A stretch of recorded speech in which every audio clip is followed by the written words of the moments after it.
Hello friends, स्वागत है आपका अपने Hindi YouTube channel Tech Online में। तो friends, solar panel setup, solar panel system बहुत आप लोगों ने सुना होगा। तो सोलर पैनल सेटअप में एक बहुत बड़ी गलती होती है, सब लोग ज़्यादातर करते हैं कि वो क्या गलती होती है कि पैनल अलग अलग वोल्टेज या अलग अलग एम्पियर या अलग अलग साइज़ के ले लिए जाते हैं और वो काफ़ी ज़्यादा आगे चल के जब आप बड़ा सोलर सिस्टम बनाते हैं तो उसमें काफ़ी ज़्यादा दिक्कत होती है। जैसे कि अब ज़्यादातर होता भी यही है कि एक यूज़र, जैसे मैं ही एक यूज़र हूँ, सोलर पैनल मुझे सेटअप बनाना है तो मैंने पहले 200 वाट अपना सोलर सेटअप लिया, पैनल लिया, फिर 225 वाट सोलर पैनल लिया। तो होता क्या है कि इनमें जब आप कभी भी इनको जोड़ेंगे श्रेणी क्रम में, यानी कि सीरीज में जब जोड़ेंगे तो आपको वहाँ पे करंट लॉस आपको देखने को मिलता है। तो वही आज हम चेक करेंगे कि क्या सच में कितना हमको करंट लॉस मिलता है या नहीं मिलता है, और कौन से हमें पैनल्स लेने चाहिए, किस टाइप में पैनल लेने चाहिए और कैसे हमें पैनल्स का चुनाव करना चाहिए। तो देखिए, ये एक नॉर्मल सी बात है कि कभी भी कोई भी यूज़र होता है जो धीरे धीरे अपना सोलर सिस्टम बड़ा करता है तो उसमें थोड़ा सा डिफरेंस ज़रूर आ जाता है, सेम पैनल्स नहीं आते हैं। जबकि किसी के पास अच्छा पैसा है, अगर उसने पूरा 1 किलोवाट का अपना पूरा सिस्टम बनाया है तो उसमें आसानी से जो सेम पैनल्स होते हैं तो उसका जनरेशन काफ़ी अच्छा देखने को मिलता है। तो आज हम टेस्ट करेंगे कि अपना 225 वाट सोलर पैनल प्लस 200 वाट जो सोलर पैनल है वो जोड़ने पर क्या करंट लॉस हमें देखने को मिलता है या नहीं मिलता है, कैसा क्या परफॉर्मेंस रहती है। तो चलिए वीडियो को शुरू करते हैं और चेक करते हैं कि किस टाइप में आपको करंट लॉस देखने को मिलेगा। तो देखिए, कभी भी आप, अगर सिंपल सा फंडा है कि कभी आप असमान अगर सोलर पैनल्स लेते हैं, वोल्टेज में डिफरेंस नहीं होना चाहिए फ्रेंड्स। अगर उनके एम्पियर्स में डिफरेंस है तो उनको आपको पैरेलल में जोड़ना चाहिए, यानी कि दोनों को प्लस प्लस में और माइनस माइनस में जोड़ करके आपको ले जाना चाहिए। जिससे होगा क्या कि उनके एम्पियर्स जो होते हैं वो जुड़ जाते हैं। जैसे 11.12 एम्पियर प्लस 9.5 एम्पियर अगर मैं इनको क्या कहते हैं समांतर क्रम में जोड़ूं अगर, तो मुझे जो एम्पियर का लॉस है वो देखने को नहीं मिलेगा। दोनों के दोनों एम्पियर मुझे जुड़ करके मिलेंगे, लगभग 20 से 20 एम्पियर तक मुझे करंट मिलता है और मिलेगा आपको भी अगर आप श्रेणी क्रम में पैरेलल में जोड़ते हैं। तो इसलिए सेम वोल्टेज और सेम एम्पियर जितना हो सके आपको सेम ही रखना चाहिए। तो वो मैं प्रैक्टिकल करके भी दिखाऊंगा कि कितना हमको लॉस देखने को मिलता है और क्या कैसा रहता है। तो कभी भी आप अगर आप क्या होता है कि श्रेणी क्रम में अगर जोड़ेंगे तो ये 11.12 एम्पियर प्लस ये 9.5 एम्पियर का पैनल है। लेकिन अगर मैं इनको श्रेणी क्रम में जोड़ रहा हूँ, अगर फुल जनरेशन ये दे रहे हैं तो ये 9.5 एम्पियर ही प्रोड्यूस करेगा। पूरा का पूरा सोलर सिस्टम जो है वो 9.5 एम्पियर में आ जाएगा अगर श्रेणी क्रम में इनको जोड़ा जाए।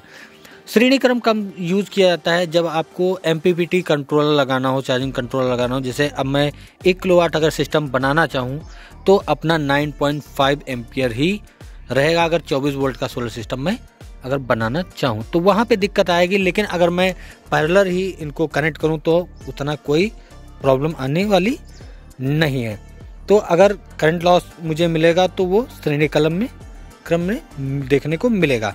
तो अब टेस्टिंग करते हैं कि क्या कब हमें ज़्यादा करंट लॉस देखने को मिलता है या नहीं मिलता है। तो चलिए टेस्ट करते हैं। तो सबसे पहले हमने इसको जोड़ रखा है समांतर क्रम में, जैसा कि मैंने कई वीडियोस में आपको बताया है कि ये आप देख सकते हैं प्लस में जुड़ा हुआ है और माइनस का वायर माइनस में जुड़ा हुआ है, यहाँ पे देख सकते हैं आप। तो अब इनका हम चेक करते हैं एम्पियर कि कितना एम्पियर हमें देखने को मिलता है। तो अब बैटरी का जो है वो कनेक्शन हटा देते हैं हम। तो फ्रेंड्स, जैसा कि आप देख सकते हैं अपने पैनल्स जो हैं वो समांतर क्रम में जुड़े हुए हैं। तो अब मैं आपको इनका एम्पियर दिखाता हूं कि श्रेणी क्रम में तो इन दोनों का जनरेशन कितना हमें मिल रहा है।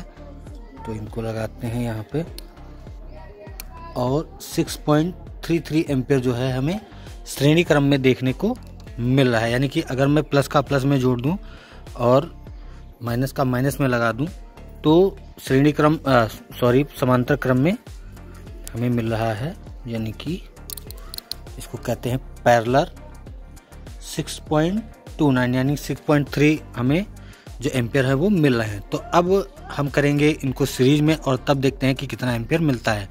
अब देखिए, जब आप इसको समांतर क्रम में जोड़ते हैं यानी कि पैरेलल में जोड़ते हैं, तब आपका एम्पियर तो जुड़ जाता है लेकिन आपका वोल्टेज उतना ही रहता है, यानी कि 12 वोल्ट की तरह ही ये रिएक्ट करते हैं। यानी कि पैरेलल, अगर आप पैरेलल में सिंगल बैटरी पे इनको लगा सकते हैं। लेकिन जब आप इनको श्रेणी क्रम में जोड़ देंगे, यानी कि प्लस माइनस करके जोड़ देंगे, प्लस माइनस को एक में जोड़ करके और प्लस माइनस आप लेंगे, तो वहाँ पे जो उनका वोल्टेज होगा वो 24 वोल्ट पैनल की तरह रिएक्ट करेंगे और आपका एम्पियर जो होता है वो नहीं जुड़ता है।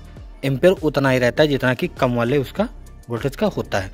तो 6.3 के समथिंग हमें मिला है। अब हम देखते हैं कि अगर इसको हम श्रेणी क्रम में जोड़ें, यानी कि क्या कहते हैं सीरीज में अगर जोड़ें, तो कितना एम्पियर हमें देखने को मिलेगा। तो फ्रेंड्स, अब जैसा कि आप देख सकते हैं, हमने अपने पैनल्स को जो है वो सीरीज में जोड़ लिया है, यानी कि प्लस माइनस इसमें मैंने जोड़ लिया है। और अब इनके एम्पियर चेक करते हैं कि अब हमें एम्पियर कितना देखने को मिलता है।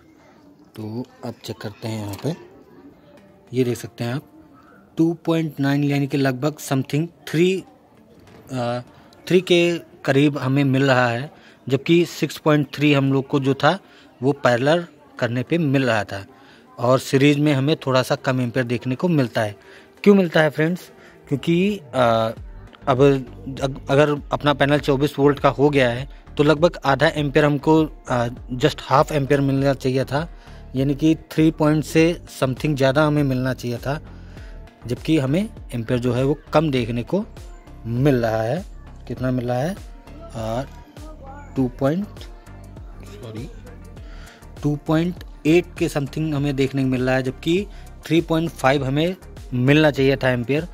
तो अब होता क्या है कि जैसे इसका तो एम्पियर ज़्यादा था, दोनों जुड़ गए, तो जुड़ने पे जो एम्पियर वो ज़्यादा हो जाता है। लेकिन अब सीरीज में क्या होता है कि जो कम एम्पियर का पैनल होता है वही जुड़ता है, इसलिए अपना जो एम्पियर है वो कम आ रहा है।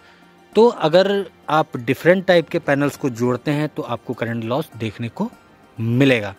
अब आपके मन में एक शंका और आ रही होगी कि एम्पियर अगर कम है तो ये कम श्रेणी क्रम में जोड़ने से कोई फ़ायदा नहीं है।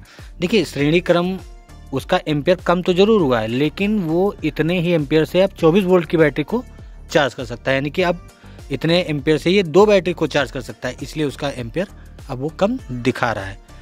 तो होपफुली आपको समझ में आ गया होगा। बाकी आपने 24 वोल्ट पैनल पे भी देखा होगा कि ये 12 वोल्ट का पैनल है, 200 वोल्ट वाट का है, लेकिन फिर भी इसमें जो होता है 9.5 एम्पियर है। और अगर आप 400 वाट का पैनल भी लेने जाएंगे 24 वोल्ट में, उसमें भी 9.5 एम्पियर ही दिया होता है। क्यों दिया होता है? क्योंकि वो आपकी बैटरी को 9.5 एम्पियर से 2 बैटरी को एक साथ चार्ज कर सकता है, जबकि ये सिंगल बैटरी को चार्ज कर सकता है। तो यहाँ पे क्या होगा कि जब आपका एम्पियर तो डाउन हो गया उसमें, लेकिन आपका जो बैटरी का वो टाइप है कि वो 2 बैटरी को चार्ज कर सकता है। तो अब दिक्कत कहाँ पे आती है? अब मुझे दिक्कत आएगी जब मैं MPPT चार्जिंग कंट्रोलर इसमें यूज़ करना चाहूँगा, तो वहाँ पे मुझे दिक्कत आएगी, करंट मुझे उतना अच्छा नहीं देखने को मिलेगा। अगर मैं सोचूं कि और भी मैं 225 वाट के और भी पैनल्स लगा लूं, लेकिन जब मैं इनको जोड़ूंगा तो मुझे 9.5 एम्पियर ही मैक्सिमम आउटपुट देखने को मिलेगा 24 वोल्ट सोलर पैनल पे।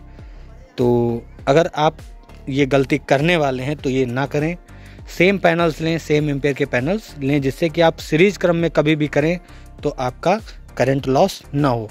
वैसे 2 एम्पियर का लॉस मुझे उतना ज़्यादा नहीं लगा, लेकिन फिर भी आप एक प्रकार से देख सकते हैं कि 2-2 एम्पियर करके अगर 4 पैनल्स अगर मैं लगाता हूं तो 2-2 8 एम्पियर का अपना लॉस होगा, तो काफ़ी बड़ा लॉस हो जाता है। और जितना बड़ा सोलर सिस्टम होगा उतना बड़ा आपको लॉस देखने को मिल सकता है। तो फ्रेंड्स, होपफुली आपको वीडियो पसंद आया होगा। मिलते हैं वीडियो में, तब तक के लिए बाय बाय।